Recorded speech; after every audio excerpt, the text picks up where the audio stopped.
What makes a good partner is trust. And you'll hear that all the time, but you really have to have blind trust. Blind trust being that if I'm not with you or around you, I don't have to worry about what you're doing. All right, what's up, everyone? I'm super excited to be joined here today with my buddy Logan Graff, one of the partners of Crest Exteriors in Texas and beyond. What's up, Logan? What's happening, man? Glad to be here. Thanks for having me on your podcast.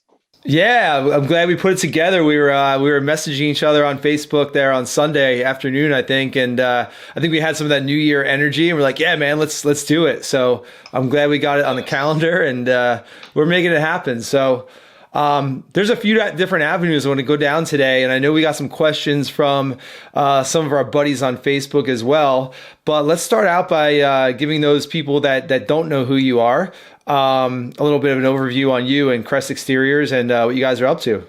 Excellent. Well, for starters, thanks again for having me. We're excited about the new year and getting things kicked off. So I appreciate you squeezing me into the calendar. So for starters, my name's Logan Graff. I was born in Evansville, Indiana. I reside in Prosper, Texas. Myself and my partner, Sam Struthers, own and operate Crest Exteriors. We are headquartered in Plano, Texas. We do business and have a physical office in Florida, Colorado, a couple in Louisiana. We're doing some stuff in Alabama as well. So the majority of our time is spent in those 4 and 5 states. My title at the company is Vice President of Sales and Operations. So I get to oversee the sales team, all of the operations of the business from lead to commission as a customer comes in the door and gets taken care of, as well as all of the fun things that go on within our business. And believe me, there's a lot of them. So there's a lot of things that I get to do on a daily basis that not only keep me motivated, but it keeps me on my toes as well. Yeah, man, that's awesome. So it sounds like you do a lot. Does Sam do anything, or? He just comes in and plays golden tee and high fives everyone and keeps everybody pumped up. No, man, he's the backbone of the operation. That was one of the questions that came up on the Facebook, and we can talk about that a little bit later about partnerships. Him and I have a very unique partnership. It's one of the coolest things that I've ever done in my life in reference to business. We can dive into that here in a little bit, but a few people out there in the marketplace know who we are. We've been in business a little over 5 years now. We've been fortunate with some good weather to give us opportunities, and then we've been able to execute with those opportunities and make a lot of friends along the way. So that's the rough draft version of me at Crest Exteriors. Yeah. You guys have definitely made a splash in the past 5 years, and I've gotten to know you and Sam a little bit, which has been cool. And man, I mean, you guys seem to be growing like crazy, seem to be having a lot of fun, hiring good people. It seems like you guys are always on the road. So I'm sure that there's been mistakes and challenges along the way, but you're doing a lot of things right, it seems. One or two mistakes, 1 or 2 challenges for sure. Every hour. So yeah, I mean, growing into several states in 5 years, that's not normal for a new startup roofing company.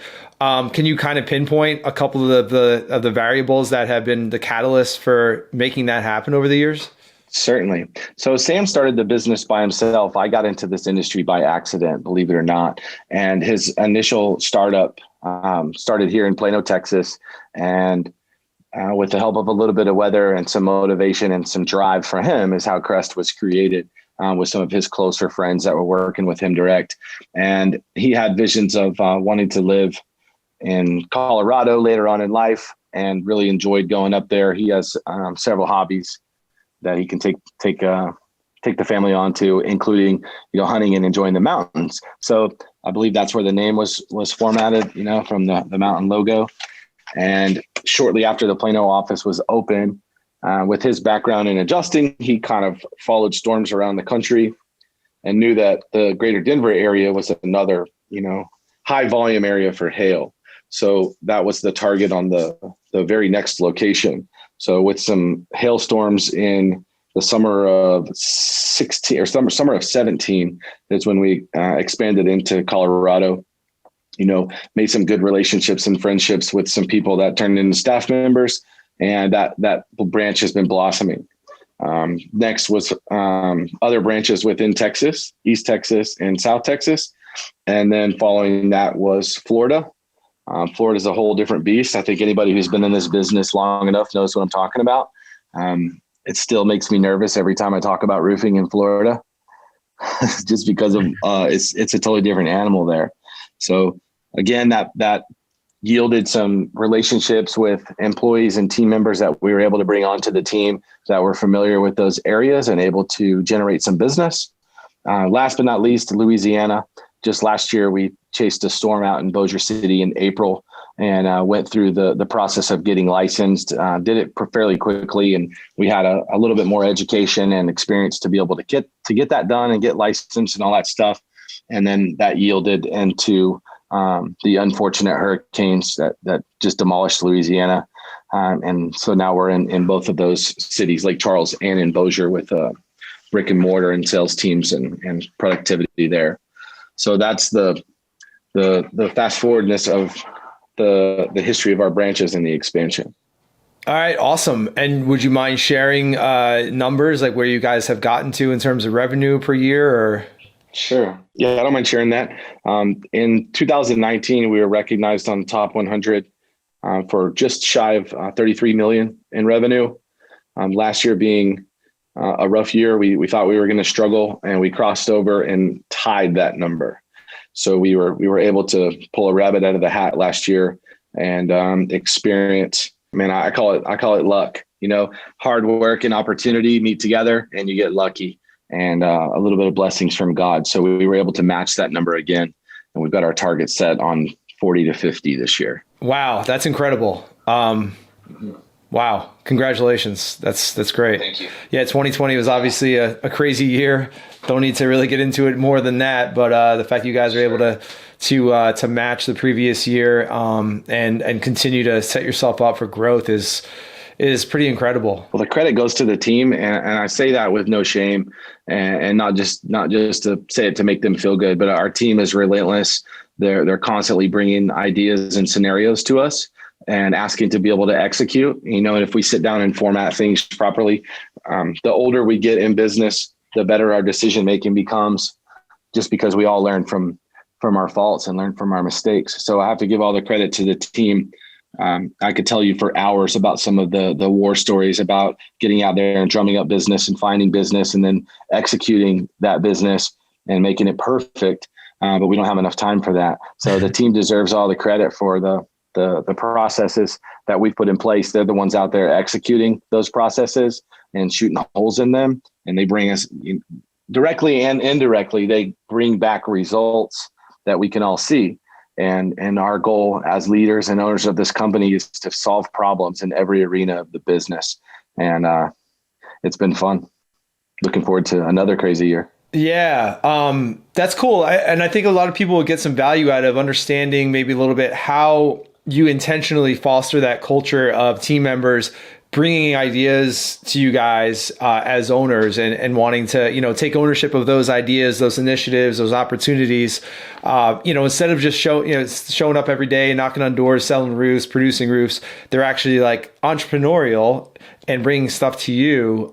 Is that something you guys intentionally cultivate? We do. And I'm glad you said that, because the transition for most people into a 1099 position, if they haven't done that for the majority of their adult career, it can be challenging. When you go from a W-2 work environment where you have a steady paycheck, and then even in areas where you can make commission as well, there's a security blanket and a level of comfort that comes with knowing on payday your paycheck's going to be there. When you go into a 1099 environment where it's commission only and it takes 30, 60, 90 days to turn a deal, that can be that can mess with the mind. That can cause negativity. It can cause distractions in so many different ways. And I'm a firm believer that if someone's distracted, you're never going to get their full ability out there. So with all of the policies that we have in place and the strategies that we have in place, it takes away that negative thought. It takes away that timidness that a new person may have.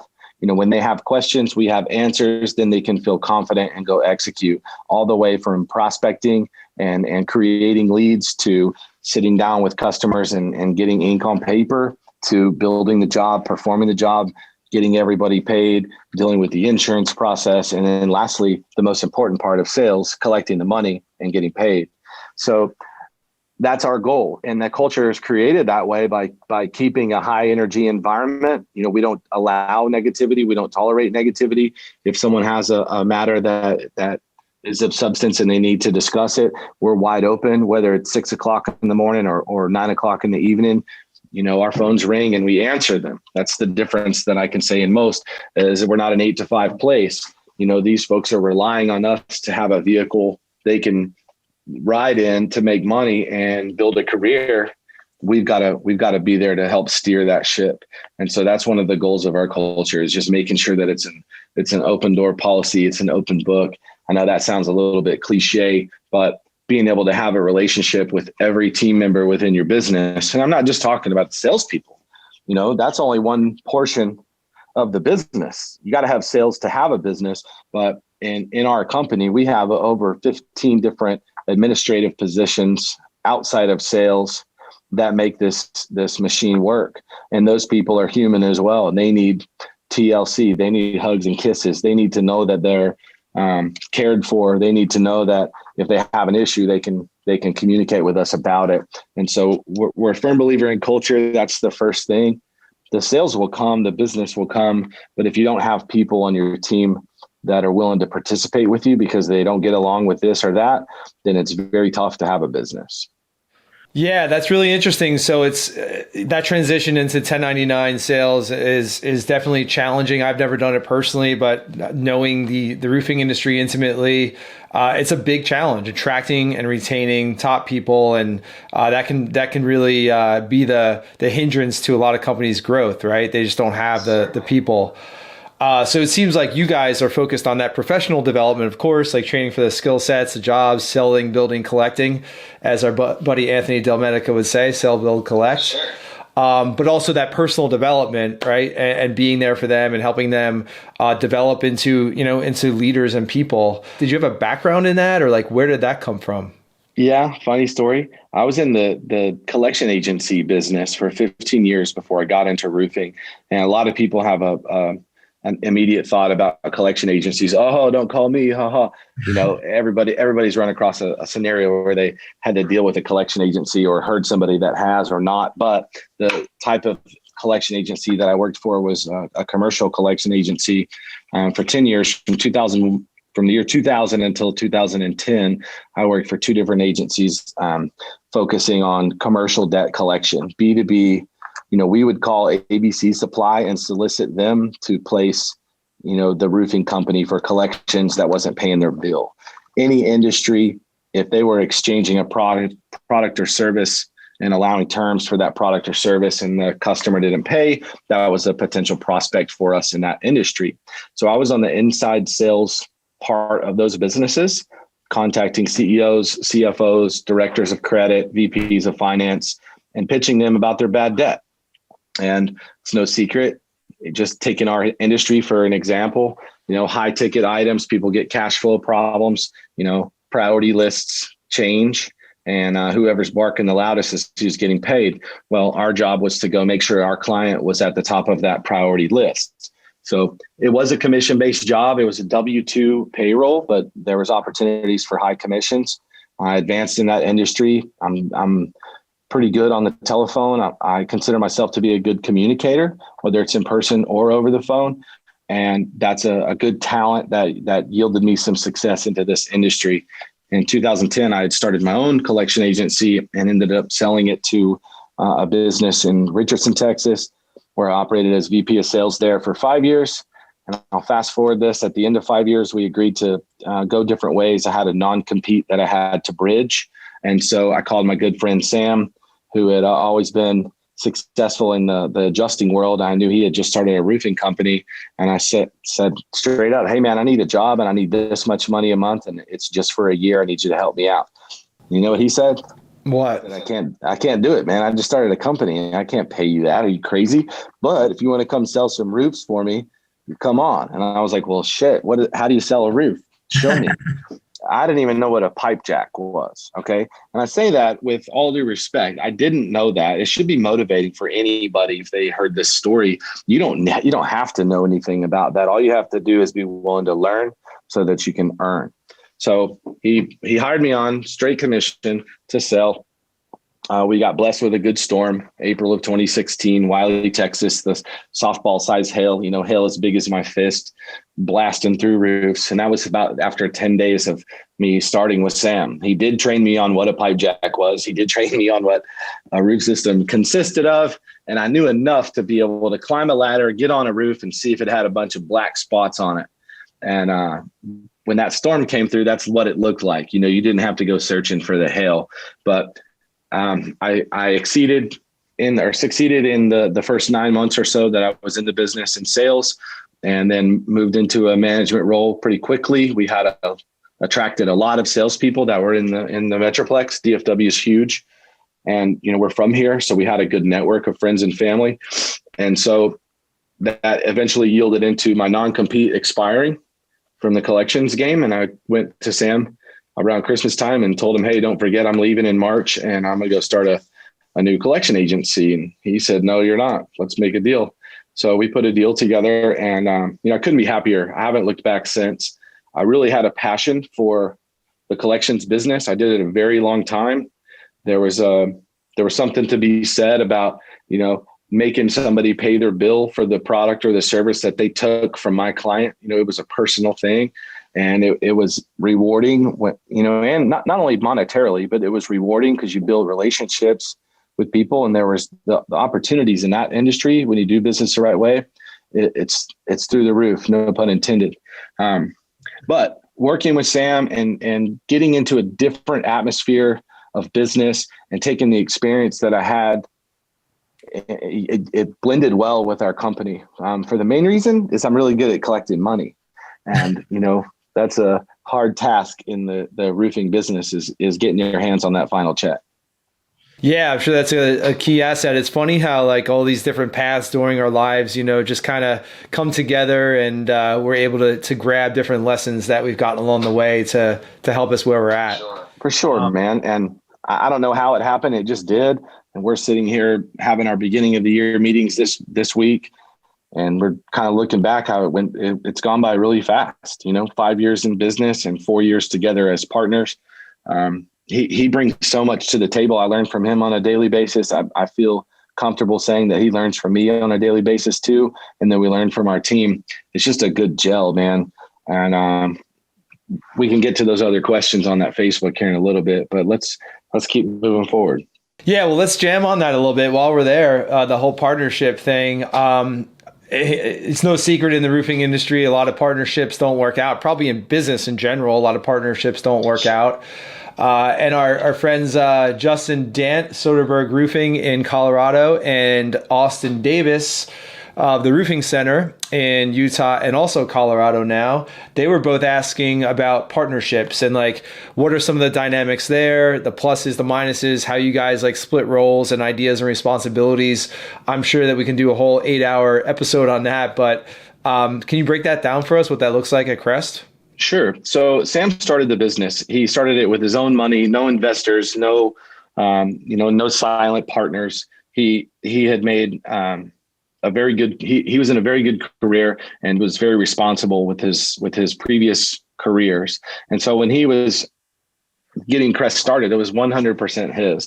And when we got to the point where I was going to go back to the collections game, it kind of went unspoken that, hey, we're going to have to do some type of deal that's worthy for both of us. And I was very much interested in not only learning more and earning more, but also, putting some skin in the game. A lot of people out there want to get equity in a business, or they want to be given equity. I learned from the term sweat equity, sweat equity being you put in the work and that's how you earn it. And really that's how everything should be in every business. So we spent a year together doing business together as 1099 and contracting company for simple terms. I was a contract salesperson for Crest Exteriors, and I was signing up roofs to be replaced and earning a commission based on the bottom dollar. And so I got educated on that part of the business very well. And along the way was able to point out some flaws in the business, like every business has. Not that they were doing something wrong, but that, hey, we need a process for this. We need a process for that. I'd go to him and say, hey, what is our process, or what are we supposed to do when the insurance company doesn't want to pay this? What are we supposed to do that? And he would share with me, oh, well, there's this thing called appraisal, or, we can get a lawyer involved, or we can crosstalk it with a supplement company. There's all those different types of scenarios. So I said, hey, look, man, let's put a deal together. I would like to run sales and operations, and I want you to stay on the front side, being the CEO, making sure that we stay licensed, that we have all the credentials. You handle all the banking, 100% of the finances. And Joe, I tell you this, people think I'm crazy when I say it. I don't look at our bank balance. I don't look at the bank account. I don't talk to the controller. I don't pay attention to that stuff because it's not my responsibility. My partner does it. There's never been a flaw in it. There's never been a reason for me to question his integrity. And therefore that trust factor was built. It was partially built because we were friends before we got into business together. It was also partially built because of the experience that we had together as contractor, working for Contractor. Some of the important things like commission day is this day. Great. Here's your commission check. Your commission amount was this. Great. Here's the amount to the T. Never a, hey, I need to wait till Friday, or, hey, I'll pay you half now and half later. None of that nonsense that unfortunately goes on. So that built the core of our partnership, in my opinion. The rest of it has blossomed through trial and error. It's blossomed through, chasing down storms right here in DFW in a very busy and competitive market, and chasing down marketing strategies, finding what works, what doesn't work, trying different things, and reinvesting into our company. Both of us made a pretty good living before we were in this business. We weren't rich. Obviously, we're still working, but we made a good enough living where we were financially responsible enough to not just get a really nice paycheck and go blow it on the weekends. Don't get me wrong. Everybody's done that a time or two and had fun with the money. You should enjoy your earnings when you can.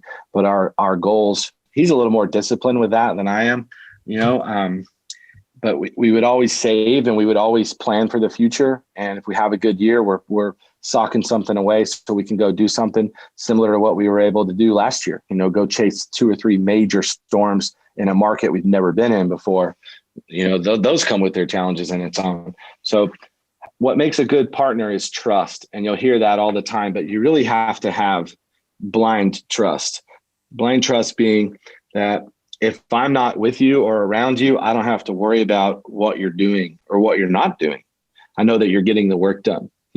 I'm really good at checking emails and following up with customers. He's really good at making sure that we stay legal and that we're licensed and that all of our bills are being paid and the finances are in line.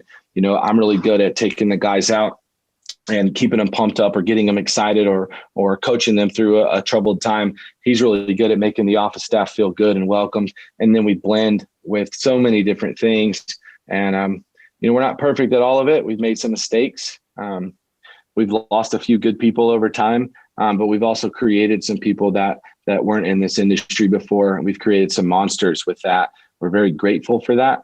So I think what's solidified our partnership is the transparency with each other, the communication with each other. We know what our roles are. We try to outperform each other with our roles on a consistent basis, not for a measurement stake, but just knowing that, hey, we're the speed of the leaders, the speed of the pack. And so we try to stay on top of that.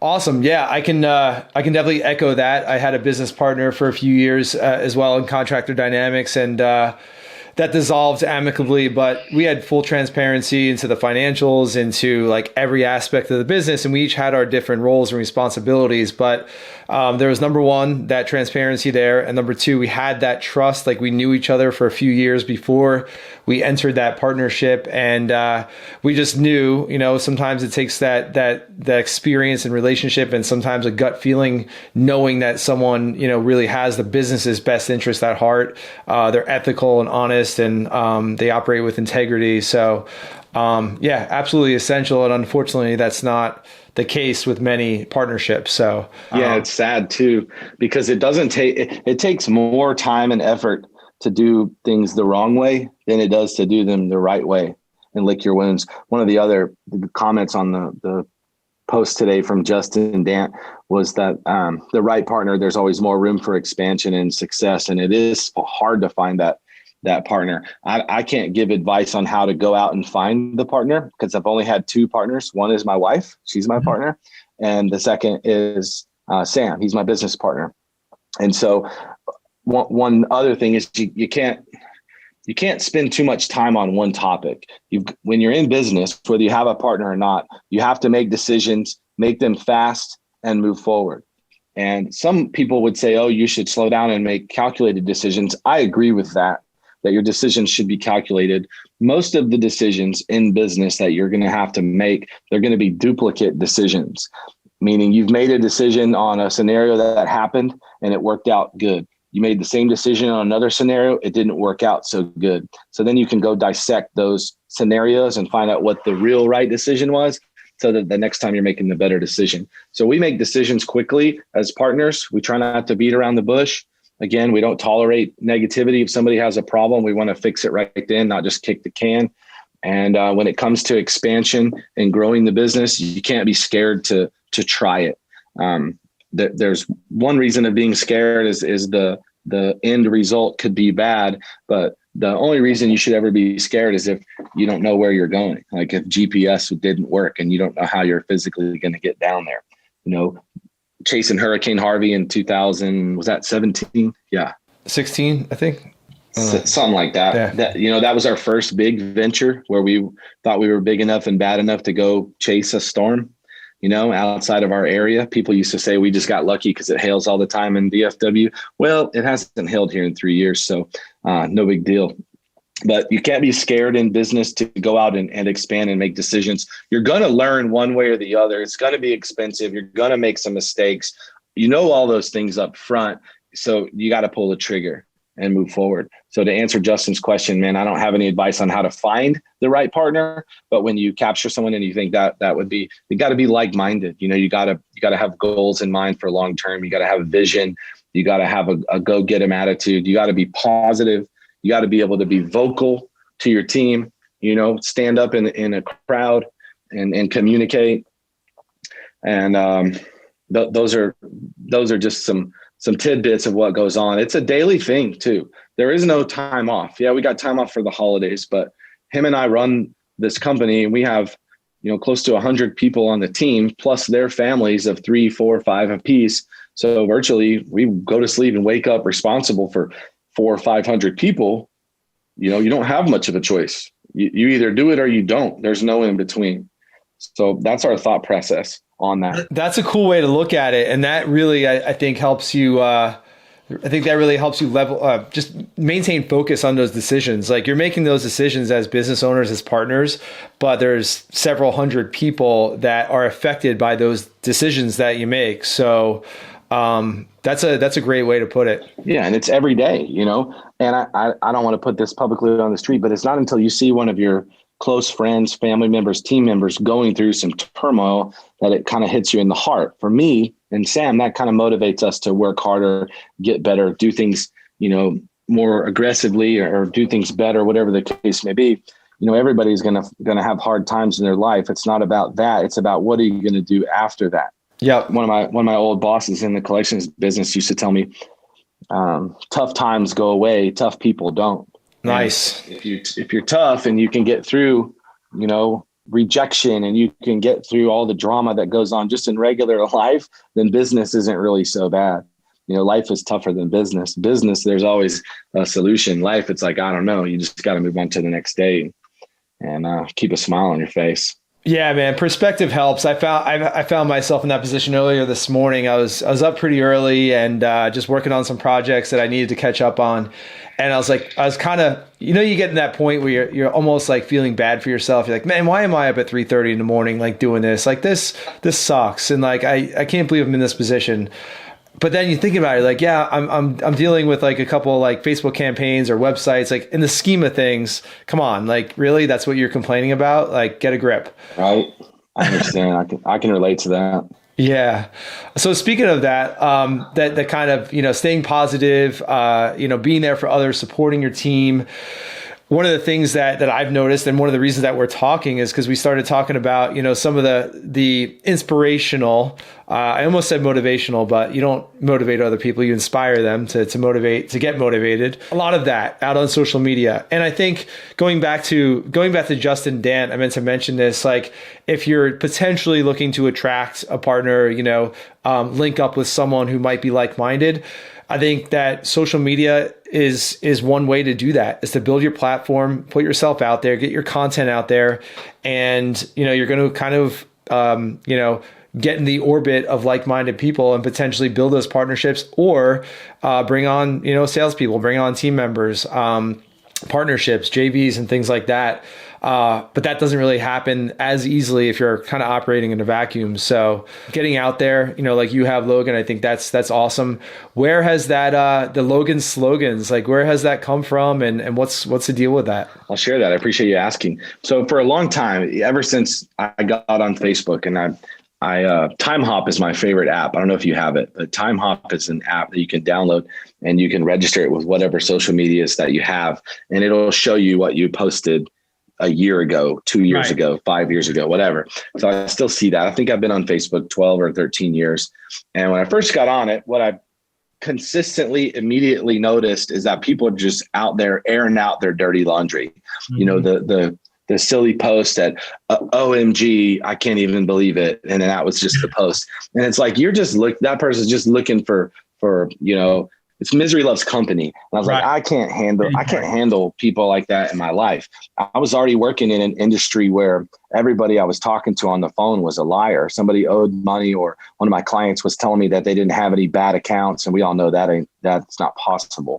So I was surrounded with negativity in so many different ways indirectly that I had to force myself to constantly think positive and to think about the long-term results, the big results, the end results.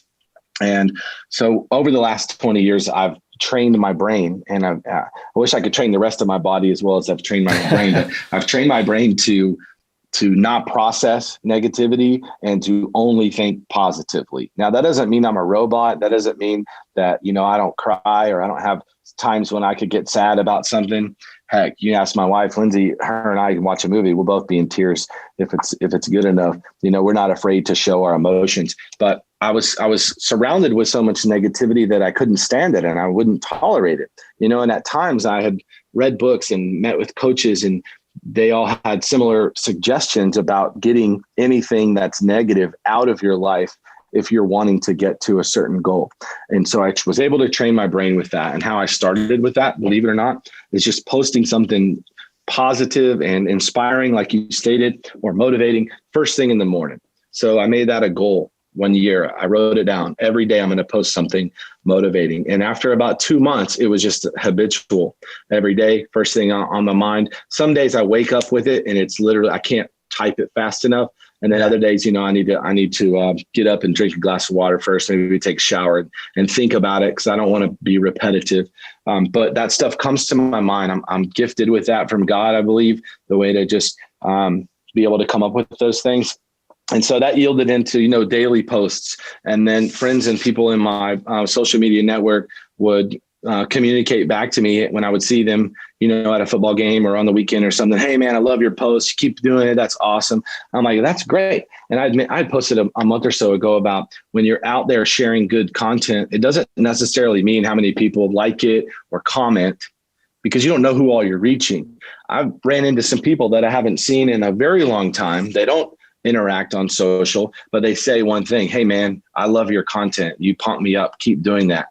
So for me, that was rewarding, inspiring. I kept doing it. We brought that same energy to Crest. Sam came up with the Crest hustle one day. That language, we were worn out one day. We were like, man, we hustled today hard.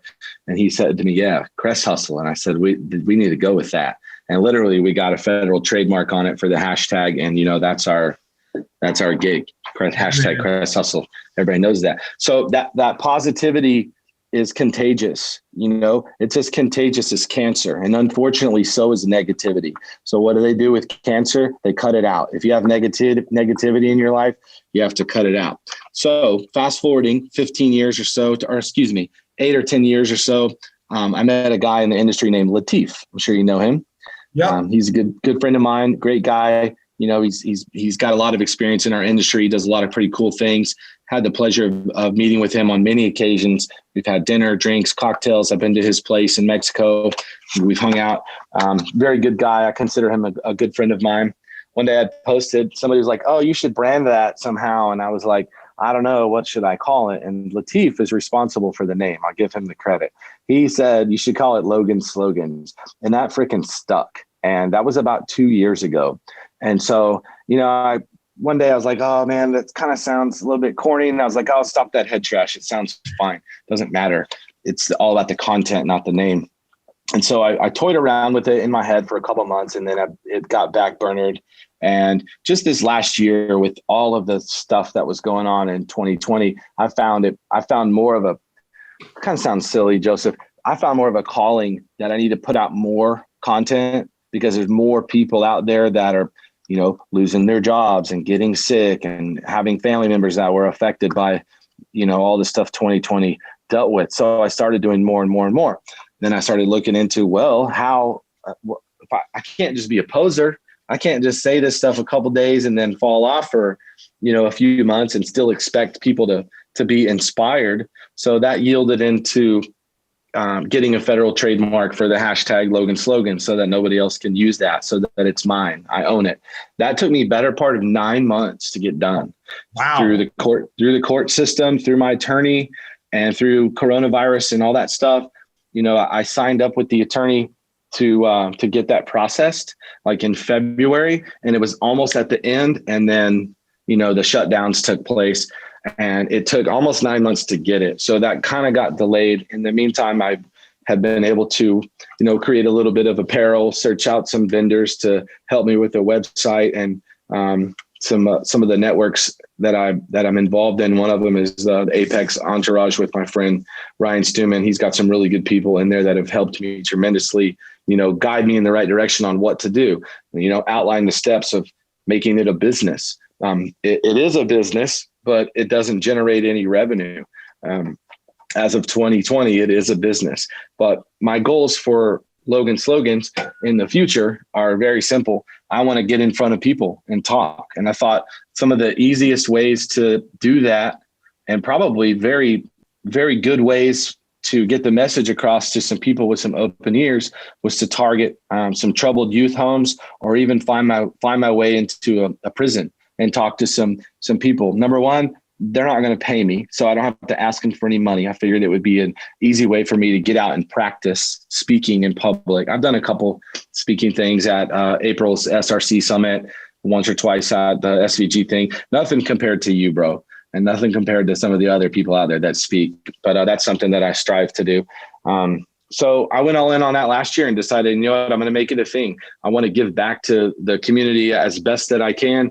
I don't have a lot to offer in the regards to physical items, but I want to get in somebody's head, because I had a coach when I was young that got in my head, and I can still remember things that he taught me about staying positive and finishing things. My father used to always tell me, if you're going to start something, you have to finish it, whether it's building a Pinewood Derby car, or whittling a whistle out of a piece of wood, or, building a bunk bed, or putting a bicycle together, whatever it was. They were always on me. If you're going to start something, you got to finish it. And I think the same goes in business. And so that's my motivation for 2021. I want to get in front of 5 to 10 either troubled youth homes or prisons, and just talk to people and tell them a little bit about me, and give them some hope. And you know what? If that yields to some other events where I can speak in public, great. That's cool too. But that's where it's came from, man. And that's where it's at today. That's really cool, man. I love that. It's, hey, the journey of 1,000 miles starts with a single step. So you don't have to have the whole journey planned out, but that sounds like a great start. I'm looking forward to whatever opportunities it may bring. Yeah. Spread that positivity. I recently read a book called The 5 Regrets of the Dying. Have you ever read that? I have not. Bronnie Ware, she was like a palliative care nurse. So she spent a lot of time with older people, and she wrote this book about the top regrets that the dying have. But one of the parts that came before that in her book was that she was a musician, and she went around to prisons and taught prisoners, female prisoners, to create music and write lyrics and things like that, and had a huge impact. And that stuck with me. So really, really cool what you're doing there. Thanks, man. Like I said, I just like getting it out there. We host sales meetings with our team. We used to host them weekly until COVID came out, or at least 2 or 3 times a month, where we could all get in a room together. And I don't just talk because I enjoy to hear myself speak. I like to get people engaged and make their brain think. You know, if you ever can go talk to little children, I have a 6-year-old Catherine and 9-year-old Cole, and their minds are crazy. They'll stop and actually listen to you. Adults get so busy, sometimes it's hard to get them to actually listen and pay attention for longer periods of time. But when you can get in front of like-minded people and get them to open up their brains to what the possibilities are, especially in business and in sales and in commission earning arenas, man, that lights a fire, and it gets them pumped up, and they get inspired and they get motivated. And in return, they get to see a yield and a reward at the end of that. And that's one of the biggest things we enjoy here at Crest is commission day. I love paying the commissions because people earn it. They work their butts off to get it. Kind of got sidetracked there, but no, man, it all starts with mindset. Totally. One of my good friends, Nicole, is starting out in her nutrition coaching business, and she's a CrossFit coach and nutrition coach, and she's badass at what she does, and she's just working on having that belief in herself and having the right mindset to believe that she can go out there and build her own thing. And that's something that we all struggle with, regardless of how much experience we have. We have that imposter syndrome that maybe we're not good enough, or we don't belong in this circle or this crowd or on this stage or wherever. But it really all does start with mindset. Sure. One of my favorite sales trainers and authors is Zig Ziglar. He's so old school, and his methods are so old school, but they couldn't be more prevalent than they are today. You know, and what I mean by that is one of his famous quotes is, motivation is like bathing. It's required daily. You know, you got to get it every day, man, because there's going to be something that triggers you no matter what. There's going to be something that takes you off of your path in the course of a day. And that could be before your day even gets started. You know, we have pets. I don't know if you ever woke up and, you know, the dog peed on the floor and it's still dark and you stepped in it. That could trigger you to have a bad day. Or you could come outside and your truck has a flat tire, or you could get cut off on the highway, or a fender bender. All those things can trigger you throughout a day and take you off your course, but you have to be able to bounce back from that. It goes back to what we mentioned earlier about making fast decisions. You know, you got to be able to make a decision. You're going to be in a bad mood or a good mood today. Which one is it going to be? Make your mind up and decide. If you're going to be in a bad mood, you're going to have more problems that come up. If you want to take that and just brush your shoulders off, then you're gonna get to the next steps and the next obstacles quicker, and you can overcome them, learn more, produce more for your life, and just have a good life, man. We only have one to live, and I've only found that positivity is the way to be. I haven't ever met someone that's super negative all the time that's living their best life. Doesn't exist. Yeah, I agree. That resilience is so key, because there's going to be problems, there's going to be challenges, mistakes, and things like that. The faster that we can process that, learn from it, and move on, the better. And that comes with experience. So resilience is one of the things I focus on. On that note, talking about, setting yourself up for the day and everything like that, you're obviously running a pretty big business and multiple locations spread throughout the country rather. And you've got a family. Do you have any best practices for prioritizing family and business and everything that's important? That's a good question. If you ask my wife, she would say no. Last year, I was able to get a little bit better at that, because I would find myself, the first one in the office a little bit before 7. And before I know it, it's 7:00 at night. And oh, shoot, I need to go home. And, I have little kids, so that's very important to me. They are the most important, the three of them, Cole, Kate, and my wife, Lindsay. So I've focused and written some goals down as of just 2 weeks ago, getting ready for the new year about that, about having more of a formed out day. But my day usually consists of waking up. I set an alarm for 5:30. If I'm tired, I'll go back to sleep for a little bit. If I'm excited, I'll get right up and get out of bed. I've gotten more relaxed to do that, not because I can or my business has allowed me to do that, but it's because if I'm tired, I don't function as well as I should. So same here. I try to move forward until I'm tired. When I'm tired, I rest. And when I'm not tired anymore, I'll get up and go. And most of the time that works out well for me. We just came off of a break where we had the most amount of days off as a company that we've had since we opened. And with about 6 days left to come back from the break, I was stir crazy. So I was able to get up and start doing some other things. But my schedule varies based on if we're traveling to one of the other offices or not. When I'm traveling, it's sun up to sundown there because the team needs help and there's always stuff to do. Same at the business here in Plano. There's always something to do. I'm grateful for that. But to get back focused on your question, yes, I have a schedule. I keep a calendar through Google.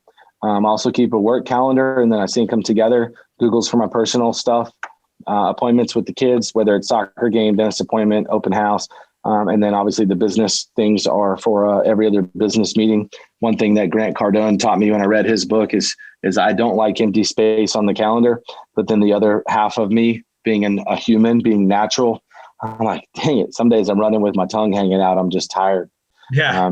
So I keep a full schedule. We have a business schedule on what days we do X, Y, and Z, like cap outs and pay material bills and check on this and check on that. But for the most part, I try to respect my family and be home for dinner and, see them off to bed and spend time with them on the weekends. Those things are important. Those years go quick.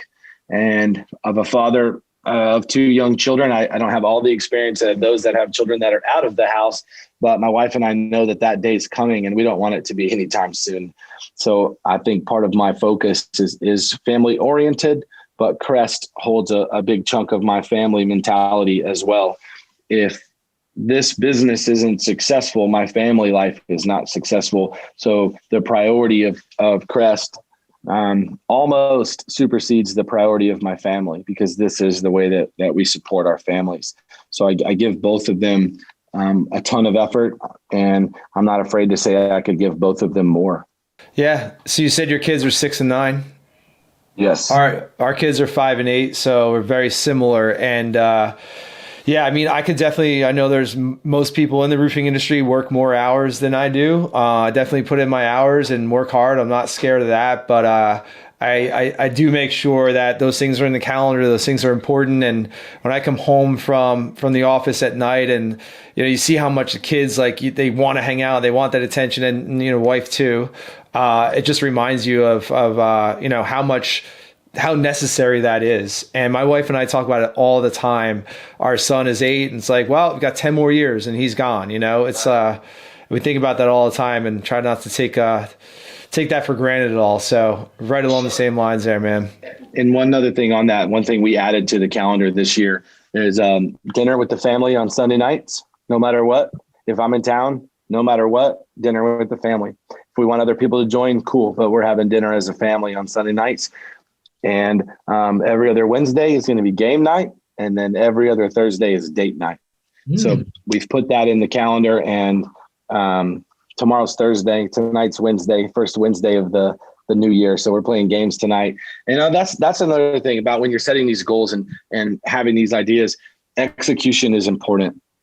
And we could have a whole other podcast about, responsibility and staying the course with those things. But back to that, that's one of the things that I've been able to self-identify with and realize that I wasn't spending enough time at home with the family because we were working on the business.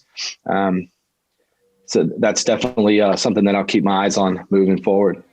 Yeah, there's always going to be more work to do. We could always work 24 hours if we really had to or wanted to, or we didn't require sleep, but we've got to draw those boundaries, and we've got to create leverage by bringing on a team that can take ownership and lead and be able to help us out. So it's not just all, everything's not on our shoulders. Yes. Cool. Thanks for sharing that personal aspect. I mean, it's so crucial, whether you're at 33 million a year or you're just starting out, that stuff is so important to be intentional about what you want, what's important, what your boundaries are, holding yourself accountable. Like you said, executing on those priorities and those goals. Super key, super important. And the cool thing is that when you execute on those and you have that I don't want to use the word balance, but when you're optimizing all those areas of your life, your health, your personal development, your family life, your business, sleep, everything is better as a result. Like I've been through those seasons where I'm like, all right, we're slammed for the next couple of weeks. I'm not going to work out. I'm just going to let my health go. I'm just going to work. And the product of that work is not very high quality, right? Because you don't have all those other pieces in place. So yeah, I think that's something. When you're tired, you gotta eat, you gotta rest. Yeah, I guess that's a couple. You're 40, right? 41. 41. All right. 41. I'm 40. So yeah, a couple of guys with experience. Maybe the 23-year-olds will disagree, but man, thanks for sharing. That is so cool. Whether it's on the personal note or on the business note, I'm sure there's a million things you could share. You could probably write a book about it. You could probably have your own YouTube channel about it. But someone who is getting into the roofing industry or who has been in the industry and is kind of struggling and feeling stuck, do you have like a general kind of piece of advice for them? Yes. Stay the course, especially in January. The winter months and the early months of the year tend to be the toughest.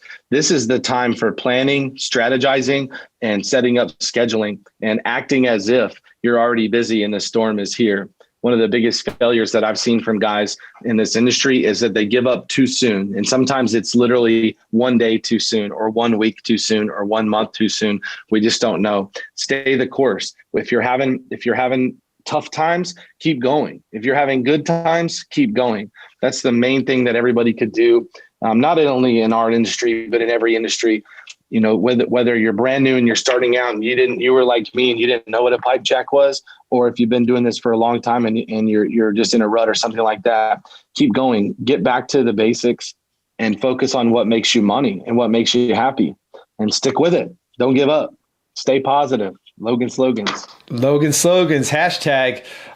Speaking of which, is that website live yet, or where can we follow more? It's not live. It'll be live on the 11th. I met with Trevor Young yesterday, my website guy. He's here local in DFW, great guy, and he's waiting on me. Believe it or not, I got a few more pieces of content that I have to get him so that we can go all the way live on it. As soon as it is, man, I'll share it with you. And I appreciate the love and the support, man. It means the world to me. Yeah, of course. And that URL is loganslogans.com or? Yes, sir. I got the .com. So yeah, this episode will be live after the 11th or right around there. So good timing. Good little PR, hopefully. Well, yeah, thanks for sharing that. And you can also go to crestroof.com, check out what Crest is up to, check out their social medias and all that good stuff. I appreciate you sharing everything, Logan. It's been awesome. I've had a good time. I've learned a few things and enjoyed getting to know you a little bit better. Appreciate it. Hey, my man. You bet. We look forward to seeing you. I'm sure I'll see you at the SRC Summit. And man, always welcome at our office anytime you want to pop in, brother.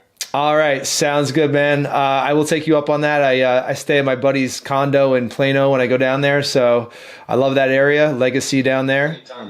Let's go, man. We'll go down there to Legacy West and have lunch, or go out and have a happy hour or something like that. There's lots to do, and they're all open and back up now. So it's good. It's a good time. All right. I love it. 2021, big things. All right, Logan, take care. We'll see you soon. Thanks, Joseph. See you later, bud.